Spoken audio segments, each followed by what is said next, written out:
The Wizard of Oz, The Rescue, Chapter 13. The Cowardly Lion was much pleased to hear that the Wicked Witch had been melted by a bucket of water, and Dorothy at once unlocked the gate of his prison and set him free. They went in together to the castle, where Dorothy's first act was to call all the Winkies together and tell them that they were no longer slaves. There was great rejoicing among the yellow Winkies, for they had been made to work hard during many years for the Wicked Witch, who had always treated them with great cruelty. They kept this day as a holiday, then and ever after, and spent the time in feasting and dancing. "If our friends, the Scarecrow and the Tin Woodman, were only with us," said the Lion, "I would be happy." "Don't you suppose we could rescue them?" asked the girl anxiously. "We can try," answered the Lion. So they called the yellow Winkies and asked them if they would help to rescue their friends, and the Winkies said they would be delighted to do all in their power for Dorothy, who had set them free from bondage. So she chose a number of the Winkies who looked as if they knew the most, and they all started away.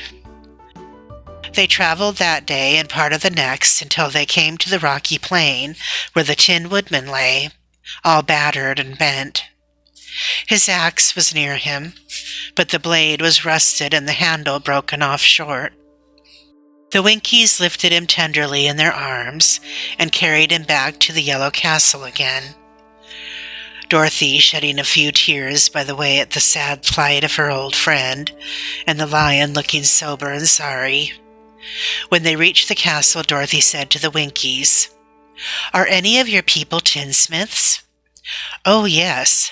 Some of us are good tinsmiths," they told her. "Then bring them to me," she said. And when the tinsmiths came, bringing with them all their tools in baskets, she inquired, "Can you straighten out those dents in the Tin Woodman and bend him back into shape again and solder him together where he is broken?"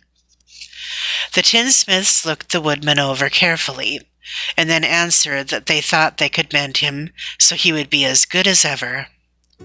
So they set to work in one of the big yellow rooms of the castle, and worked for 3 days and 4 nights, hammering and twisting and bending and soldering and polishing and pounding at the legs and body and head of the Tin Woodman, until at last he was straightened out into his old form, and his joints were as well as ever. To be sure, there were several patches on him, but the tinsmiths did a good job, and as the Woodman was not a vain man, he did not mind the patches at all. When at last he walked into Dorothy's room and thanked her for rescuing him,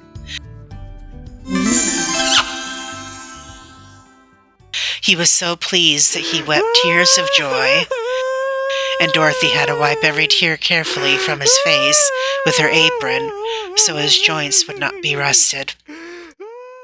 At the same time, her own tears fell thick and fast at the joy of meeting her old friend again, and these tears did not need to be wiped away.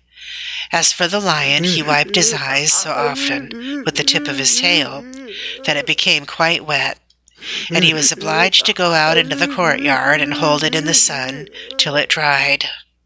"If we only had the Scarecrow with us again," said the Woodman, when Dorothy had finished telling him everything that had happened, "I should be quite happy."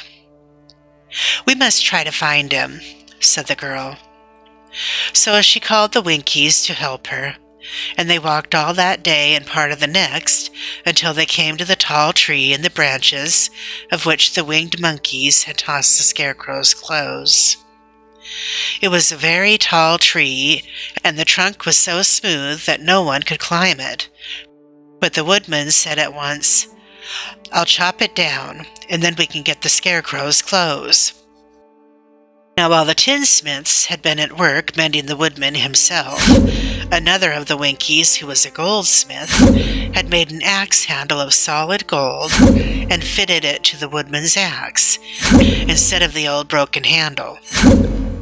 Others polished the blade until all the rust was removed, and it glistened like burnished silver. As soon as he had spoken, the Tin Woodman began to chop, and in a short time the tree fell over with a crash. When the Scarecrow's clothes fell out of the branches and rolled off on the ground, Dorothy picked them up and had the Winkies carry them back to the castle, where they were stuffed with nice, clean straw. And behold, here was the Scarecrow, as good as ever, thanking them over and over again for saving him. Now they were reunited. Dorothy and her friends spent a few happy days at the Yellow Castle, where they found everything they needed to make them comfortable. But one day the girl thought of Aunt Em and said, "We must go back to Oz and claim his promise." "Yes," said the Woodman. "At last I shall get my heart." "And I shall get my brains," added the Scarecrow. "And I shall get my courage," said the Lion. "And I shall get back to Kansas," cried Dorothy joyfully. "Oh, let us start for the Emerald City tomorrow." This they decided to do. The next day they called the Winkies together and bade them goodbye. The Winkies were sorry to have them go, and they had grown so fond of the Tin Woodman that they begged him to stay and rule over them and the Yellow Land of the West. Finding they were determined to go, the Winkies gave Toto and the Lion each a golden collar, and to Dorothy they presented a beautiful bracelet studded with diamonds, and to the Scarecrow they gave a gold-headed walking stick to keep him from stumbling. And to the Tin Woodman they offered a silver oil can, inlaid with gold and set with jewels. Every one of the travelers made the Winkies a pretty speech in return, and all shook hands with them until their arms ached. Dorothy went to the witch's cupboard to fill her basket with food for the journey, and there she saw the golden cap. She tried it on her own head and found that it fitted her exactly. She did not know anything about the charm of the golden cap, but she saw that it was pretty, so she made up her mind to wear it and carry her sunbonnet in the basket.